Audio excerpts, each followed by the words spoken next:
Hello and welcome to The Essential Reads. My name is Isaac and my goal is to bring to you a bunch of classic audiobooks in an easy and accessible way. We are continuing with The Time Machine by H.G. Wells, and this is Chapter 2. I think that at the time, none of us quite believed in the time machine. The fact is, the time traveller was one of those men who are too clever to be believed. You never felt that you saw all around him. You always suspected some subtle reserve, some ingenuity and ambush behind his lucid frankness. Had Philby shown the model and explained the matter in the time traveller's words, we should have shown him far less skepticism. For we should have perceived his motives. A pork butcher could understand Philby. But the time traveller had more than a touch of whim among his elements, and we distrusted him. Things that would have made the fame of a less clever man seemed tricks in his hands. It is a mistake to do things too easily. The serious people who took him seriously never felt quite sure of his deportment. They were somehow aware that trusting their reputations for judgment with him was like furnishing a nursery with eggshell china. So I don't think any of us said much about time travelling in the interval between that Thursday and the next. Though its odd potentialities ran, no doubt, in most of our minds. Its plausibility, that is. Its practical incredibleness. The curious possibilities of anachronism and of utter confusion it suggested. For my own part, I was partially preoccupied with the trick of the model. That I remember discussing with the medical man, whom I met on Friday at the Linnaean. He said he had seen a similar thing at Tübingen, and laid considerable stress on the blowing out of the candle. But how the trick was done, he could not explain. The next Thursday, I went again to Richmond. I suppose I was one of the time traveller's most constant guests, and, arriving late, found 4 or 5 men already assembled in his drawing room. The medical man was standing before the fire with a sheet of paper in one hand and his watch in the other. I looked round for the time traveller, and... "It's 7:30 now," said the medical man. "I suppose we'd better have dinner." "Where's—" said I, naming our host. "You've just come. It's rather odd. He's unavoidably detained. He asks me in this note to lead off with dinner at 7 if he's not back. Says he'll explain when he comes."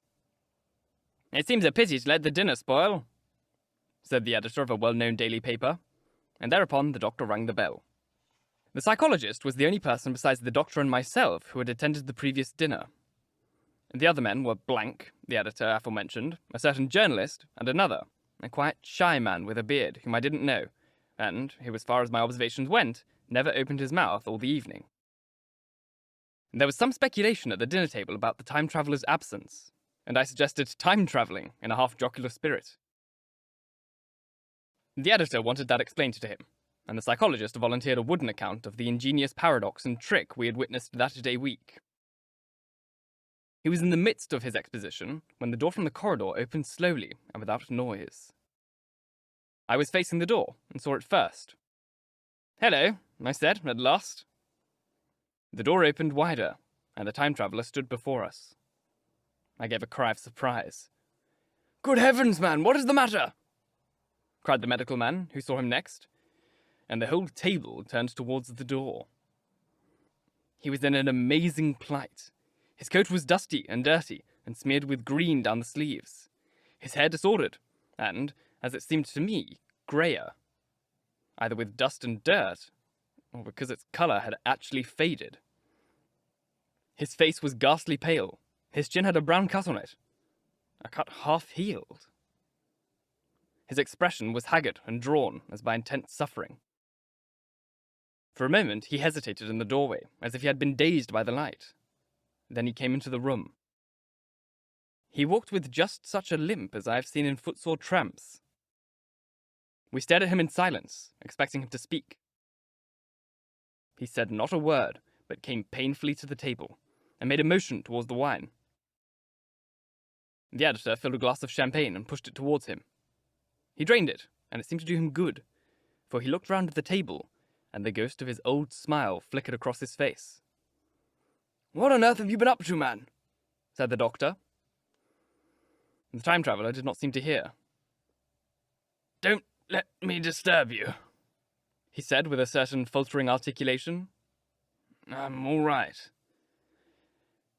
He stopped, held out his glass for more, and took it off at a draught. That's good, he said.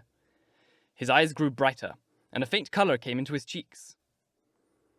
His glance flickered over our four faces with a certain dull approval, and then went round the warm and comfortable room. Then he spoke again, still as it were feeling its way among his words. I'm going to wash and dress, and then I'll come down and explain things. Save some of that mutton. I'm starving for a bit of meat. He looked at the editor, who was a rare visitor, and hoped he was all right. The editor began a question. Tell you presently, said the time traveller. I'm funny. Be all right in a minute. He put down his glass and walked toward the staircase door. Again I remarked his lameness and the soft padding of his footfall, and standing up in my presence, I saw his feet as he went out. He had nothing on them but a pair of tattered, blood-stained socks. And then the door closed upon him. I'd half a mind to follow, till I remembered how he detested any fuss about himself. For a minute, perhaps, my mind was wool-gathering. Then, remarkable behaviour of an eminent scientist, I heard the editor say, thinking, after his wont, in headlines. And this brought my attention back to the bright dinner table. What's the game? Said the journalist. Has he been doing the amateur cadger? I don't follow. I met the eye of the psychologist, and read my own interpretation in his face. I thought of the time traveller limping painfully upstairs. I don't think anyone else had noticed his lameness. The first to recover completely from this surprise was the medical man, who rang the bell. The time traveller hated to have servants waiting at dinner, for a hot plate. At that, the editor turned to his knife and fork with a grunt, and the silent man followed suit. The dinner was resumed. Conversation was exclamatory for a little while, with gaps of wonderment, and then the editor got fervent in his curiosity. Does our friend eke out his modest income with a crossing? Or has he his Nebuchadnezzar phases? He inquired. I feel assured it's this business of the time machine, I said. I took up the psychologist's account of our previous evening. The new guests were frankly incredulous, and the editor raised objections. What, was this time travelling? A man couldn't cover himself with dust by rolling in a paradox, could he? And then, as an idea came home to him, he retorted to caricature. Hadn't they any clothes brushes in the future? The journalists, too, would not believe at any price, and joined the editor in the easy work of heaping ridicule on the whole thing. They were both the new kind of journalist. Very joyous, reverent young men. Our special correspondent in the Day After Tomorrow reports, the journalist was saying, or rather shouting, when the time traveller came back. He was dressed in ordinary evening clothes, and nothing save his haggard look remained of the change that had startled me. I say, said the editor hilariously. These chaps here say you've been travelling into the middle of next week. Tell us all about Little Rosebery, will you? What will you take for the lot? The time traveller came to the place reserved for him without a word. He smiled quietly in his old way. Where's my mutton? He said. What a treat it is to stick a fork into meat again. Story!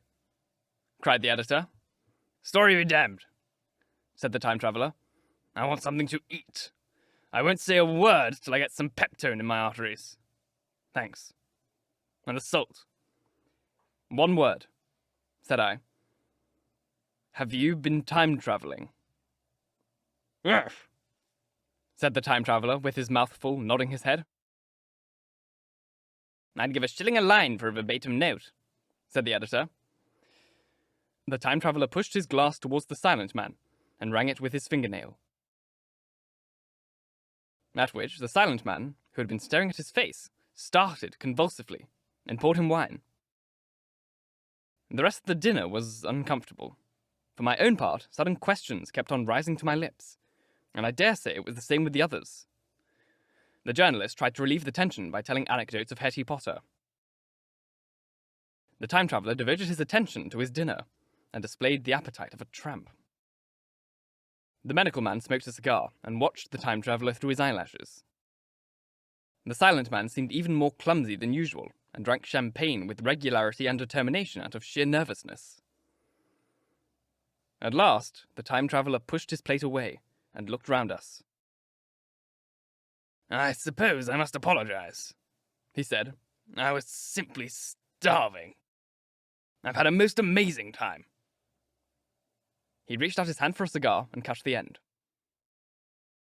"But come into the smoking room. It's too long a story to tell over greasy plates."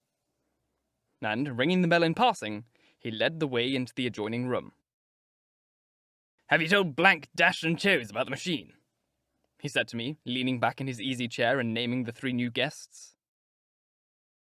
"But the thing's a mere paradox," said the editor. "I can't argue tonight. I don't mind telling you the story, but I can't argue." "I will," he went on, "tell you the story of what has happened to me, if you like. But you must refrain from interruptions. I want to tell it. Badly. Most of it will sound like lying. So be it. It's true. Every word of it, all the same.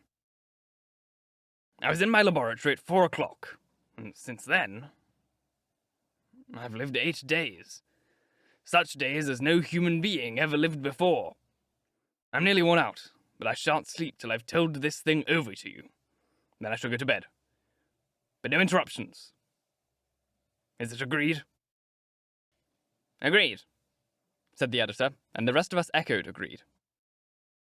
And with that, the time traveller began his story, as I've set it forth. He sat back in his chair at first and spoke like a weary man. Afterwards, he got more animated. In writing it down, I feel only too much the keenness and inadequacy of pen and ink, and, above all, my own inadequacy to express its quality.